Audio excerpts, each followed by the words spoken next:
Welcome to ఈ6 TV. అమ్మ అనే మాటకి మచ్చ తెచ్చింది ఈ కసాయి తల్లి. డబ్బుకు ఆశపడి తనతో పాటు అంతేకాక సహజీవనం చేస్తూ ఒక వ్యక్తిపై ఆమె కన్ను కూతురిపై పడింది.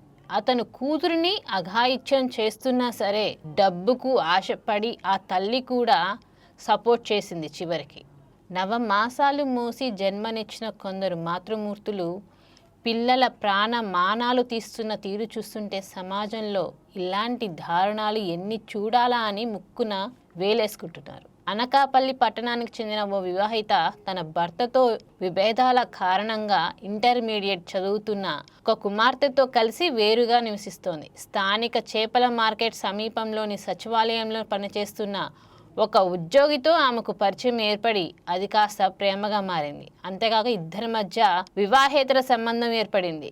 ఈ క్రమంలో ఆ వ్యక్తి బాలికపై కన్నేసినట్లు పోలీసులు పేర్కొన్నారు. ఈ విషయం తెలిసినప్పటికీ బాలిక తల్లి అతడిని వారించకుండా ప్రోత్సహించినట్లు దర్యాప్తులో వెల్లడైనట్లు అధికారులు తెలిపారు. నిందితుడు బాలికపై అత్యాచారానికి పాల్పడినట్లు పోలీసులు ఫిర్యాదు అందింది. ఘటనతో తీవ్ర మనస్తాపానికి గురైన బాలిక అదే రోజు బాత్రూమ్ శుభ్రం చేసే రసాయనం తాగి అఘాయిత్యానికి పాల్పడింది. పరిస్థితిని గమనించిన తల్లి బాలికను చికిత్స కోసం ఒక ప్రైవేట్ ఆసుపత్రికి తరలించారు.